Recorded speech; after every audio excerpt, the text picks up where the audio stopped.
बंधु नमस्कार। तो कुंभ राशि वालों, कैसे हैं आप लोग? उम्मीद करते हैं महामाई मां बगलामुखी की कृपा, उनके प्रेम और आशीर्वाद से बहुत अच्छे होंगे। तो कुंभ राशि वालों, सावधान हो जाइए। अप्रैल के अंत में बचे हुए 8 से 9 दिनों में पानी में मिलाकर पीना, यह एक छोटी सी चीज इन्हीं 8 से 9 दिनों में आपके जीवन में चमत्कार हो जाएगा। धन वर्षा होगी, हर मुसीबत दूर हो जाएगी। परेशानियां चाहे कितनी ही विकट क्यों ना हो, संकट चाहे कितना ही गहरा क्यों ना हो, उसका समाधान स्वयं चलकर आपके सामने आ जाएगा। शत्रु बाधा हो, कर्जा हो, घर में क्लेश रहता हो, पति पत्नी के बीच प्रेम कम हो गया हो, किसी भी प्रकार की समस्या हो, हर समस्या का समाधान पानी के माध्यम से और एक बहुत बड़ी दैवीय शक्ति और कृपा के माध्यम से चुटकियों में होता दिखाई देगा।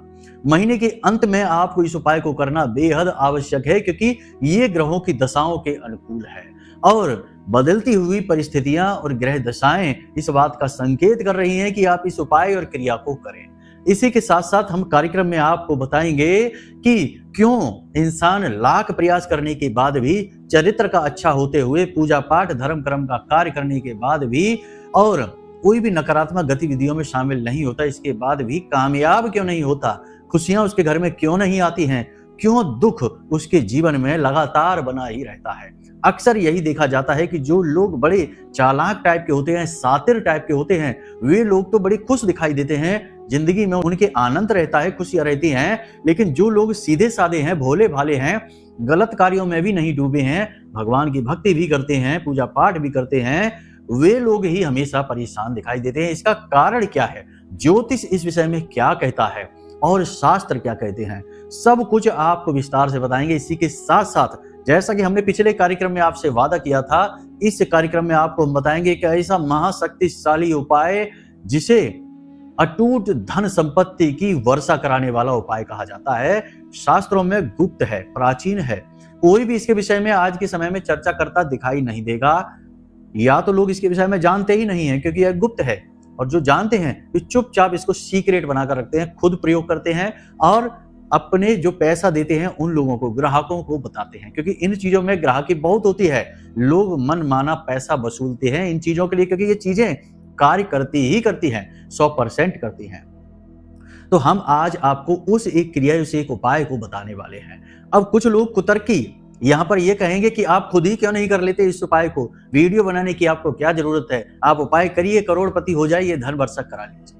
अब ऐसे महामूर्खों से हम क्या बता दें कि वीडियो बनाना, आपकी सेवा करना, महामाई की सेवा करना और दुनिया में, संसार में जो भी लोग माई से जुड़ जाएं, उनके जीवन में खुशियां लेकर आना, यही तो माई के सेवक का, माई के दास का परम धर्म होता है। और हम अपने धर्म का निर्वहन कर रहे हैं।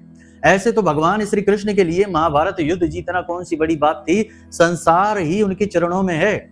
लेकिन उन्होंने भी सारथी बनना चुना अर्जुन का, और पूरे महाभारत युद्ध में दिन दिन भर अर्जुन का मार्गदर्शन किया और ज्ञान के साथ साथ रथ भी चलाया।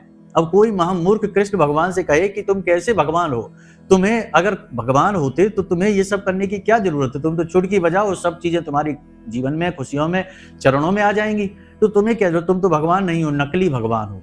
ऐसे महामूर्ख यही कहेंगे भगवान को देखकर भी। इनके सामने साक्षात ब्रह्म भी आ जाए तो ये उस पर भी शक कर लेंगे कि तुम्हें यहाँ आने की क्या जरूरत थी, तुम चाहते तो चुटकी बजा देते, ये हो जाता, वो जाता। तो अब ऐसे लोगों से बात ही क्या करना। ये तो हम इसलिए कह रहे हैं कि ऐसे लोग ना केवल खुद भ्रमित होते हैं, नकारात्मक होते हैं, बल्कि अपने आसपास के लोगों को भी कंफ्यूज रखते हैं, किसी को किसी पर विश्वास ही नहीं करने देते, कोई भी अच्छा कार्य ये किसी को करने ही नहीं देते। ना तो ये जीवन में खुद कुछ अच्छा करते हैं, ना किसी को कुछ अच्छा करने देते हैं। ये खुद भयानक नकारात्मक हैं और दूसरों को भी वैसा ही बनाकर रखते हैं। मतलब कि ये समाज के बोझ हैं। समाज में नकारात्मकता बढ़ाने का पूरा क्रेडिट इन्हीं लोगों को जाता है। तो ऐसे लोग यदि आपके आसपास है तो इन्हें बिल्कुल भी न सुनना, बिल्कुल भी इनकी बातों को अपने दिमाग में ना आने देना, इनसे दूर रहना। ऐसे लोगों की छाया भी आपको विनाश के कगार पर ले जाएगी। तो कहने का मतलब यह है कि जहां आपको जिंदगी में अच्छे कार्य करने हैं, आगे बढ़ना है, तरक्की करनी है, वहां आपको यह भी जानना होगा कि किन चीजों से आपको दूरी बनानी है, किन लोगों से आपको दूरी बनानी है, किन रिश्ते नातों से आपको दूरी बनाकर चलनी है, पीछा छुड़ाना है, तभी आप आगे बढ़ सकते हैं। मानकर चलिए कि अगर एक पतंग है जो हवा में ऊंची उड़ना चाहती है, लेकिन उसकी पूंछ में बहुत ही मजबूत मोटी सी रस्सी बांध दी जाए तो वह पतंग चाहकर भी ऊंचा नहीं उड़ पाएगी, वह उस बोझ को ढो नहीं सकती, नकारात्मकता का बोझ। ये ऐसे ही लोग हैं, ये किसी कामयाब इंसान के पीछे यदि पड़ जाएं तो उसे ऊपर उठने ही नहीं देंगे, नीचे गिराकर ही मानेंगे। तो कहने का मतलब यह है कि ऐसे लोगों की बातें न सुनना। यदि आपके आसपास कोई लोग ऐसे हैं, इनसे दूर रहना और अपने कर्म को अवश्य करना। आपका कर्म आपकी मेहनत ही नहीं, आपके पुण्य का घड़ा भरना भी आपका कर्म है। ठीक है, तो हम आपको यही उपाय बताएंगे, इसे भी आपको अच्छी तरह से ध्यान से सुनना है, नोट कर लेना कॉपी पेन लेकर। 24 दिन तक ये क्रिया आपको करनी है और देखना है कि भयंकर लाभ आपके जीवन में आएंगे, अकूत धन संपत्ति आएगी। अब कोई कहेगा कि कहां से आएगी? आपके कर्म के अनुसार आएगी, आपके प्रयास के अनुसार आएगी। आप जो मेहनत कर रहे हैं उसी में आपको दिन दूनी रात चौगनी तरक्की मिलनी शुरू हो जाएगी। हाँ, यदि आप कुछ करते नहीं है, घर पे चुपचाप लेटे रहते हैं, आलसी हैं, कामचोरी आपका प्रथम गुण बन गया है, तो आपके जीवन में कुछ भी नहीं होगा। स्वयं ब्रह्मा जी भी आपको कुछ भी नहीं दे सकते हैं। उपायों की तो भला हैसियत ही क्या है। सारी बातें स्पष्ट तौर पर हमने आपको बताई हैं, सत्य बताई हैं। कुछ लोगों को बड़ी कड़वी लगेंगी, कुछ लोग कहेंगे गुरुजी आपकी भाषा शैली बड़ी कठोर है, कुछ लोग कहते हैं कि गुरुजी आप बड़ा कठोर बोलते हैं, लेकिन हम सत्य कहते हैं। अब सत्य ही कड़वा है तो किया क्या जाए। सत्य आज के समय में, कलयुग में सत्य जो है वह दवा के समान हो गया है। कड़वा बहुत है, लेकिन जो इसे पी जाता है वह इस बीमारी से, यानी कलयुग की बीमारी से बाहर निकल जाता है, सतयुग में पहुंच जाता है। तो चलिए बंधुओं, याद रखिए, गुरु की वाणी, संत की वाणी कड़वी हो सकती है, परंतु औषधि है, उसे पी जाने में और जीवन में उतार लेने में ही भलाई होती है। तो उम्मीद है सारी बातें आपने समझ ली हैं। कार्यक्रम को अंत तक देखना है, यही आपका परम धर्म है, क्योंकि महामाई की कृपा और आशीर्वाद से ही ये कार्यक्रम आपके पास पहुंचा है, शुद्ध ज्ञान को लेकर। कमेंट बॉक्स में पूरी भक्ति भाव के साथ लिख डालिए, जय मां बगलामुखी, कृपा करो। महामाई निश्चित तौर पर आपके ऊपर कृपा करेंगी, हमें पूर्ण विश्वास है। भाव मजबूत होना चाहिए। यदि भाव गहरा है तो लिख डालिए कि मैं भी माई के परिवार का हिस्सा हूं। याद रखना कि ये जो कार्यक्रम है ये महामाई के धाम से ही प्रसारित हो रहे हैं, तो उनके परिवार का हिस्सा बनना बड़ा सौभाग्य की बात है। तो लिख डालिए कमेंट में, कोई कंजूसी ना करिए, ये बिल्कुल फ्री है, बस आपका भाव और आपकी मेहनत है। चलिए लिख लिए।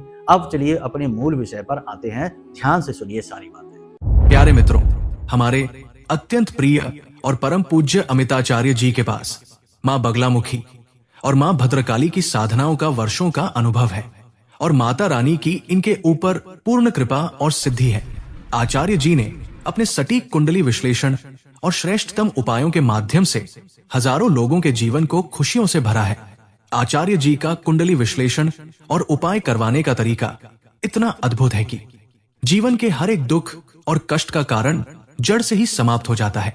फिर समस्या चाहे जैसी भी हो, कर्जा बहुत बढ़ गया हो, व्यापार चल नहीं रहा हो, बीमारियों में आप बर्बाद हो चुके हो, रिश्तों में प्रेम समाप्त हो चुका हो, या फिर नौकरी ही ना मिल रही हो, विवाह में देरी होती हो, कैसी भी समस्या हो, इन समस्याओं का कारण क्या है, कौन सी महादशा परेशान कर रही है, कौन सा दोष लगा हुआ है, सब कुछ आचार्य जी इतना सटीक बताते हैं कि वर्षों वर्ष के दुख कुछ ही दिनों में समाप्त हो जाते हैं।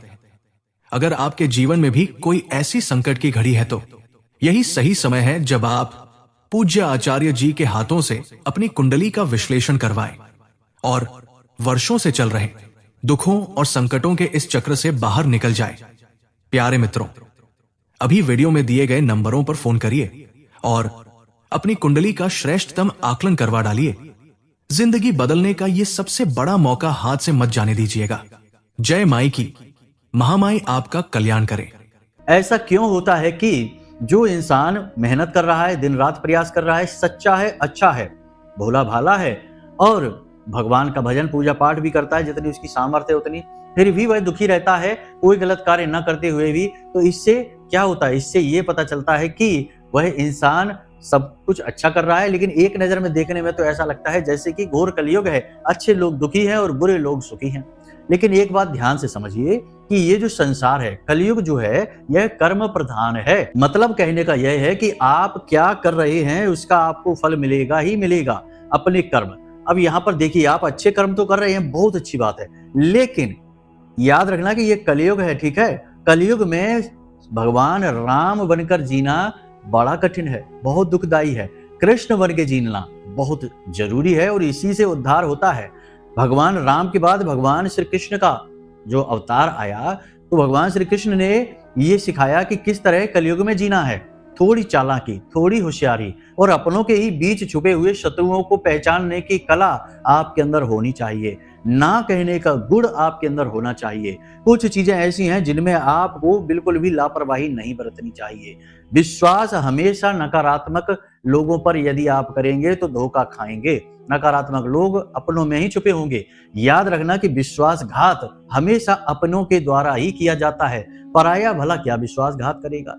तो कहने का मतलब यह है कि आप अपने कर्मों का तो आकलन कर लेते हैं, लेकिन आप अपने स्वभाव का आकलन नहीं कर पाते हैं। आप अपनी दिनचर्या का आकलन नहीं कर पाते हैं और इसी आकलन और आत्म मंथन ना कर पाने की वजह से एक नजर में देखने में लगता है कि भला इंसान दुखी है और चालाक और जो नकारात्मक प्रवृत्ति का इंसान है वह सुखी है। देखिए, जो नकारात्मक और चालाक प्रवृत्ति का इंसान है वह सुखी इसलिए दिखाई पड़ता है क्योंकि वह चालाकी से दुनिया को डील करना जानता है। वह समझता है कि किसका प्रयोग करना है, किसे छोड़ना है। लेकिन जो सीधा साधा इंसान है वह ऐसा नहीं करता है। कहने का मतलब यह है कि आपको अपने अंदर 4 विशेष गुण उत्पन्न करने हैं, तो आप भी सुखी जीवन जिएंगे और आपको खुशियां जीवन में प्राप्त होंगी। अब ये जो 4 गुण हम आपको बता रहे हैं, ये नकारात्मक गुण नहीं है। ये आपकी रक्षा के लिए उत्पन्न किए गए आपके रक्षा कवच के समान है। जैसे हथियार, एक हथियार यदि किसी क्रिमिनल के हाथ में लग जाता है, अपराधी के हाथ में लग जाता है, तो वह अपराध करता है। लेकिन यदि सैनिक के हाथ में लग जाता है तो वह रक्षा करता है। यानी कि सैनिक के हाथ में वही हथियार रक्षा कवच है और अपराधी के हाथ में वह हथियार एक नकारात्मक चीज हो जाती है, समाज में अराजकता फैलाता है। तो आपको ये गुण उत्पन्न करने हैं। ये थोड़े नकारात्मक दिखाई देंगे लेकिन ये आपकी रक्षा के लिए हैं। भगवान श्री कृष्ण ने भी अपनी लीलाओं के माध्यम से ये गुण दिखाए हैं। क्या करना है आपको, ध्यान से समझिए। सबसे पहला गुण है कि आपको दुनियादारी में ज्यादा मतलब रखने की जरूरत नहीं है। केवल उन लोगों से अपना मतलब रखिए जिनसे आप सचमुच में प्रेम करते हैं और जो आपसे भी सचमुच में प्रेम करते हैं। उन लोगों से अपना मतलब रखिए। बाकी दुनियादारी से केवल दूर से ही राम राम वाला व्यवहार रखिए।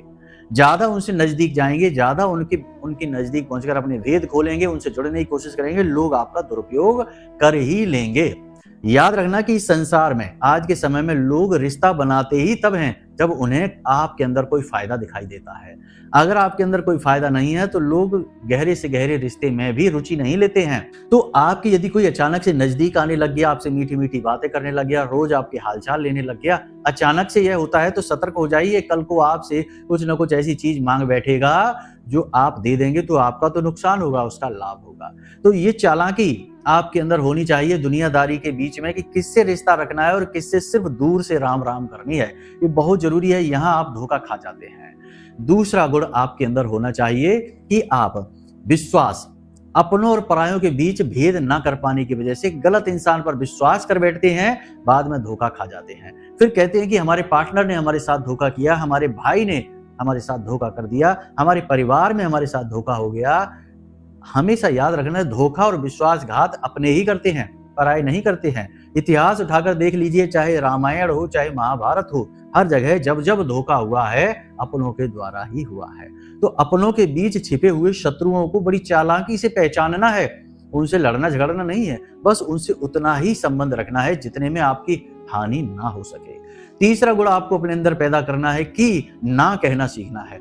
हर वक्त किसी के लिए उपलब्ध रहना और हर वक्त हर एक को हाँ कहते रहने में आपका बड़ा घाटा है। आपने कुछ सोचा और अपने लिए पैसे इकट्ठे किए कि अब व्यापार करेंगे, कुछ नया बदलाव लाएंगे, अपने लिए शॉपिंग करेंगे, कुछ करेंगे, और किसी को पता लग गया, क्योंकि आपके तो भेद जल्दी खुल जाते हैं, तो किसी को पता लग गया तो वो आ गया और आपसे हाथ फैलाकर मगरमच्छ के आंसू रोकर आपकी भावनाओं से खेलकर पैसे ले गया और आपका काम बिगड़ गया। अब पैसे आपको दे भी नहीं रहा। आप ऐसे इंसान हैं कि बार बार मांगते भी नहीं, आपको संकोच लगता है अपने ही पैसे मांगने में, तो आपने बाद में मांगना ही छोड़ दिया। अब तो ये नुकसान वाली बात हो गई कि नहीं? आपने अपना बजट ही खराब कर लिया, अपना वाहन दे दिया, लोगों ने आपका वाहन मांग लिया, आपकी चीजें मांग लिया, आपका पैसा मांग लिया, बहुत कुछ, यहाँ तक कि आपका खुद का समय मांग लिया और बाद में आपको छोड़ दिया। तो यहाँ पर आप परेशान हो जाते हैं। तो ना कहने का गुण आपको सीखना ही होगा और कठोरता से सीखिए।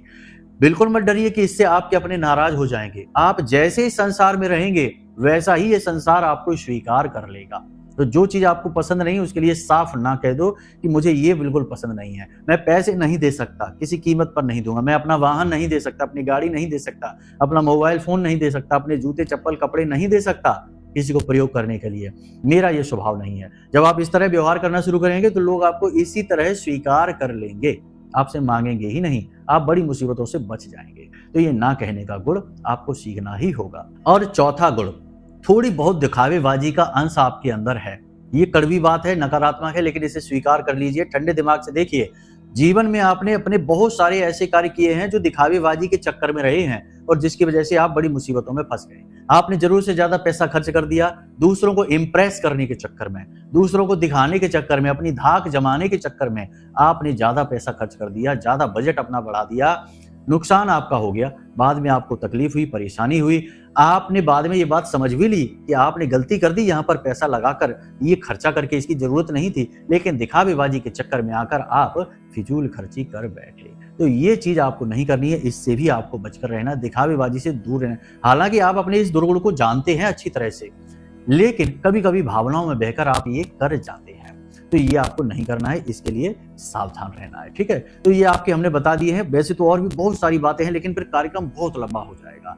तो जो व्यक्तिगत लोग मिलने आते हैं हमसे, उनसे तो हम लंबी लंबी चर्चा कर लेते हैं, 2-2 घंटे बैठकर उन्हें अच्छे से समझाते हैं, गाइड कर देते हैं, लेकिन अब मोबाइल में कार्यक्रमों पर इतनी लंबी चर्चा नहीं हो सकती ना, लोग तो बोर हो जाते हैं आधे घंटे में ही। तो फिलहाल यहाँ तक आपने समझ लिया, फिर खुद अपना आत्म मंथन करिए और अपने दुर्गुणों को चुन चुन कर बाहर निकालिए। कभी कभी दुर्गुण हमारे सद्गुण की तरह हमें दिखाई देते हैं, भ्रम पैदा कर देते हैं, लेकिन वे हमारा नुकसान बहुत अधिक कर रहे होते हैं। तो ऐसे दुर्गुण जो आपको सद्गुण बनकर धोखा दे रहे हैं, इन्हें पहचान कर बाहर निकालिए, आपका उद्धार हो जाएगा। ठीक है, अब हम आपको बताते हैं कि वो कौन सी चीज है जिसे आपको पानी में डालकर पूरे अप्रैल के इस महीने अंत तक पीना है, यानी बचे हुए जितने भी दिन हैं आपको पानी में वो चीज डालनी है, फिर पीना है। क्या है वो चीज, ध्यान से सुनिए। देखिए, पंचमुखी रुद्राक्ष। ये जो समय है, इस समय राहु और शनि की स्थिति बहुत ही नकारात्मक है।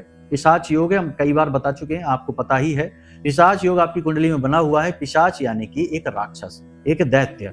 तो ये जो दो बहुत ही शक्तिशाली नकारात्मक ग्रह मिलकर बैठे आपकी कुंडली में, ये आपको बर्बाद कर देंगे। बहुत सारा कंफ्यूजन आपके मन में बना रखा है, सेहत भी आपकी ठीक नहीं चल रही है, उथल पुथल मन में लगी रहती है, काम बन नहीं रहे हैं, काम में मन लग नहीं रहा है, बहुत सारी नकारात्मकता एकत्रित हो गई है। इसे दूर करने का एक ही रास्ता है कि आप अंदर से सकारात्मक ऊर्जा को लेकर आए, दैवीय कृपा आपके जीवन में आ जाए। और रुद्राक्ष जो है, यह भोलेनाथ का साक्षात प्रतीक है इस संसार में, उनके ही शरीर का अंग है, उनके ही आंसू से बना, ये तो आपको पता ही है। तो रुद्राक्ष, उसमें भी पंचमुखी रुद्राक्ष जो होता है वह सर्वश्रेष्ठ माना जाता है, पंच तत्वों का प्रतीक होता है, पंच सूलक का कार्य करता है और पंच देवों का आपको आशीर्वाद दिलाता है। तो ये रुद्राक्ष है, आपको लेना है बाजार से। रुद्राक्ष की पहचान भी बड़ी ही सरल है। शुद्ध रुद्राक्ष लेकर आइए और उसे पानी में डाल दीजिए। यदि वह जमीन पर बैठ जाता है, यानी तली में बैठ जाता है, तो शुद्ध है, अगर तैरने लगता है तो अशुद्ध है।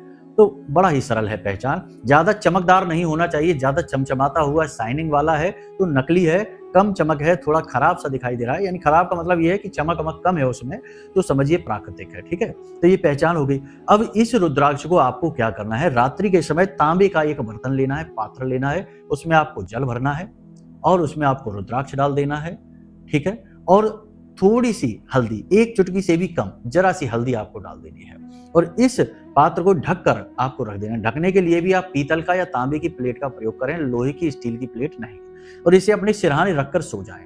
सुबह जब आप सोकर जागे तो इस पानी को आप दूसरे किसी पात्र में ले लें और इस जल को आप पी जाएं। अपने बिस्तर पर बैठे बैठे ही पी जाएं, बिस्तर से उठने की आवश्यकता नहीं है।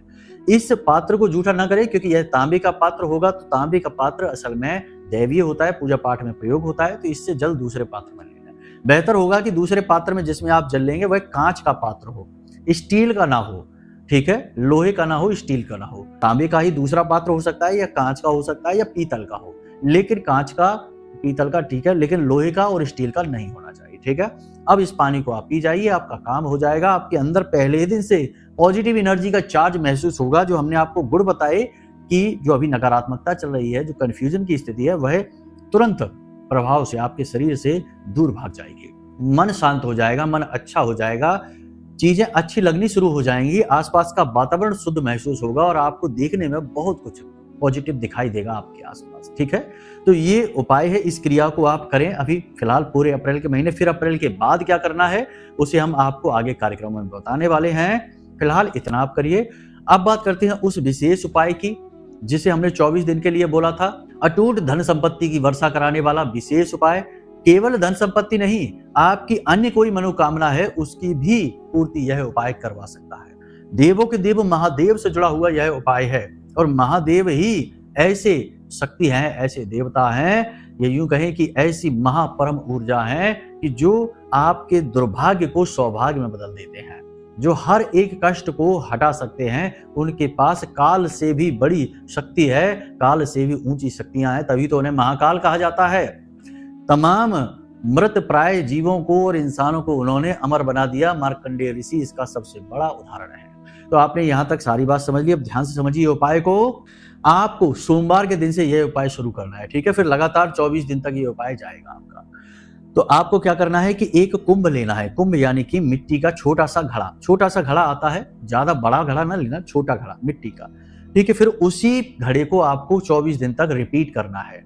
तो वो घड़ा लेना है, थोड़ा सा गंगा जल, ठीक है, ध्यान से सामग्री सुनिए, थोड़ा सा चंदन, चंदन लकड़ी वाला होना चाहिए और उसे कूट कर चूरा बना लेंगे, ठीक है। थोड़ा सा चंदन, चुटकी भर चंदन चाहिए, बहुत ज्यादा नहीं। थोड़ा सा आपने गंगा जल ले लिया, 2 चीजें होंगी। तीसरी चीज थोड़ा सा गुलाब जल, ठीक है। चौथी चीज खसखस का इत्र। खसखस जो आपने सुनी होगी, बाजार में आती है, ठंडक के रूप में प्रयोग की जाती है गर्मियों में। इसका इत्र भी आता है, पूजा पाठ की दुकान पर मिल जाता है। तो खसखस का इत्र, परफ्यूम जो होता है ना, वो डिओड्रेंट वगैरह ना यूज कर लेना, उसमें अल्कोहल होता है, ठीक है। पूजा पाठ की दुकानों पे शुद्ध इत्र मिलते हैं, ऑर्डर करके भी आप मंगवा सकते हैं। तो खसखस का इत्र, गुलाब जल, गंगा जल और चंदन, ठीक है। ये 4 चीजों की आपको आवश्यकता है।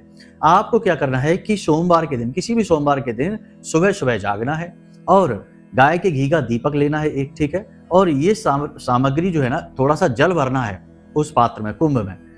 स्वच्छ जल आपने भर लिया, उसमें थोड़ा गंगा जल मिला लिया, थोड़ा सा इत्र मिला लिया, थोड़ा सा आपने उसमें चंदन डाल दिया और थोड़ा सा गुलाब जल डाल दिया, ठीक है। अब आपने गाय के घी का दीपक भी ले लिया है। अब जाइए मंदिर, शिव मंदिर में जाइए। शिवलिंग के ऊपर आपको इसी पात्र में से जल अर्पित करना है, ठीक है। जल अर्पित करने के बाद में वहीं पर आपको बैठना है और इस मंत्र का जाप करना है। ओम सांब सदा शिवाय नमः। ओम सांब सदा शिवाय नमः। इस मंत्र का आपको जाप करना है 10 से 15 मिनट के लिए। आंखें बंद करके वहीं बैठ जाना, कोई माला नहीं, गाय के घी का दीपक वहां अवश्य जला देना। इस मंत्र का मतलब ही यही है कि आप शिव और पार्वती को नमः यानी नमन करते हैं, जो कि सर्वशक्तिमान हैं और आपके जीवन में खुशियां लेकर आने वाले हैं। आपको ना केवल शिव बल्कि माता पार्वती का भी स्मरण करना है, ठीक है। तो आपको शिव शक्ति का यानी माता पार्वती और भोलेनाथ का स्मरण करते हुए इस मंत्र का उच्चारण लगातार करते रहना है, वहीं मंदिर में शिवलिंग के पास बैठकर 10 से 15 मिनट के लिए उच्चारण करना है। उसके बाद भगवान से हाथ जोड़कर निवेदन करना है, माता पार्वती और भोलेनाथ दोनों का स्मरण करते हुए। और इसके बाद भगवान से स्मरण करना है और भगवान को अपनी समस्या बतानी कि भगवान हमारे पास धन की बहुत कमी है, हम बहुत मेहनत करते हैं फिर भी धन नहीं आता, कर्जा बहुत हो गया है, कर्जे से मुक्ति कराइए भगवान, नौकरी नहीं है, ये है वो, जो भी आपकी तकलीफ है। लेकिन एक चीज याद रखना कि पूरे 24 दिनों तक एक ही इच्छा मनोकामना की आप चर्चा करेंगे। ये नहीं कि रोज नई मनोकामना लेकर पहुंच गए। एक दिन तो नौकरी के लिए बोला, दूसरे दिन मकान बनवाने की बोलने लगे, तीसरे दिन के बच्चे हमारी बात नहीं सुनते, भगवान कुछ करिए, हमारी बच्चे बातें सुनने लगे। नहीं, ऐसा नहीं करना है। एक ही मनोकामना, एक ही इच्छा, ठीक है। और ज्यादातर जीवन की जो समस्याएं हैं वो धन से ही शुरू होती हैं, यानी केंद्र में, जड़ में धन ही एक कारण होता है समस्याओं की शुरू होने का। तो धन को ही आप केंद्र बनाकर चलें, वो ज्यादा बेहतर रहेगा, ठीक है।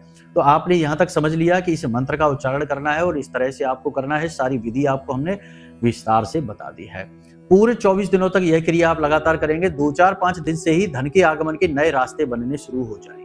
अब एक और काम आपको करना है कि जैसे ही आप इस क्रिया को शुरू करें, उसी दिन अपने घर में एक पौधा आता है जिसे हम जेड प्लांट कहते हैं। जेड पौधा कहते हैं, इसे कई नामों से जानते हैं। धन का पौधा कहते हैं, मनी का प्लांट कहते हैं इसको। मनी प्लांट नहीं, मनी प्लांट एक अलग है, ये जेड प्लांट होता है।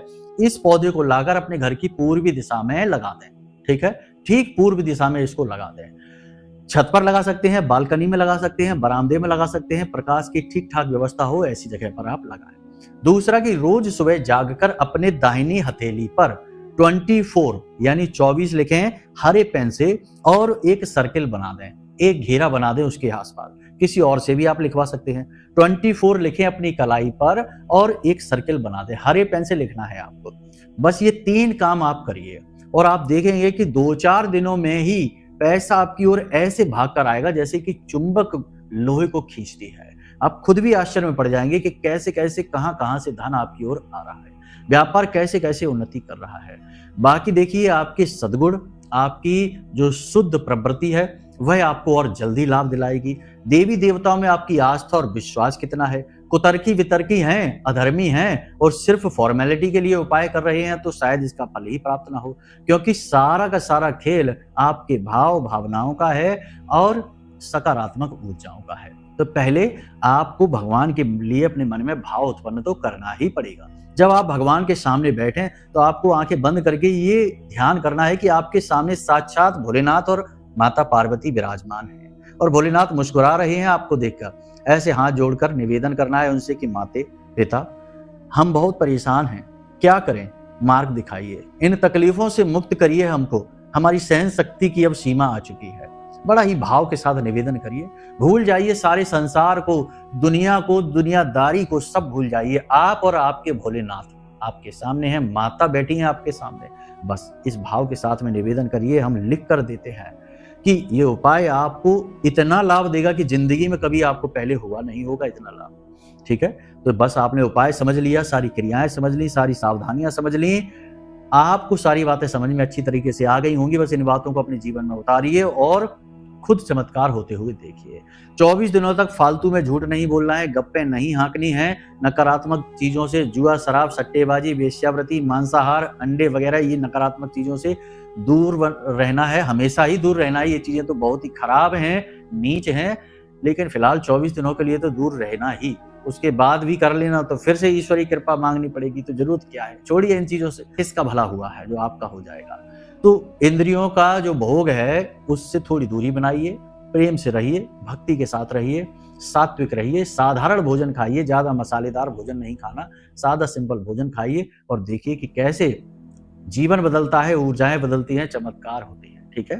तो उम्मीद करते हैं कि सारी बातें आपको समझ में आ गई हैं। फिर भी यदि कोई प्रश्न मन में उठे या फिर कुंडली का विश्लेषण कराना हो कि कुंडली में जानना है कौन सा दोष है, कौन सी महादशा है, पितृ दोष, मांगलिक, या फिर आपका शनि का, चंद्रमा का युति बनी हुई है, विष दोष बना है, क्या दोष है, क्या तकलीफ है, सारी बातें और उनके समाधान, निराकरण, सब कुछ आपको हम खुद करके दे देंगे।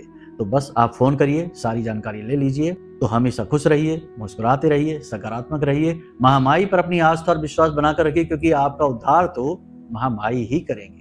प्रेम से बोलिए जय माई की। माता रानी आपका कल्याण करें। धन्यवाद। हमारे प्रिय और परम पूज्य आचार्य जी ने अपनी साधनाओं के अनुभवों पर आधारित शक्तिशाली उपाय और क्रियाओं के माध्यम से हजारों लोगों के जीवन को पूरी तरह से बदला है। आचार्य जी के द्वारा बताया गया हर एक उपाय इतना सटीक और कारगर होता है कि जो भी इसे पूरे भाव के साथ कर लेता है उसे साक्षात महामाई की कृपा और आशीर्वाद प्राप्त हो जाती है। इसलिए निसंकोच इन उपायों को पूरे भाव के साथ करिए, आपका कल्याण होगा। जय माई की।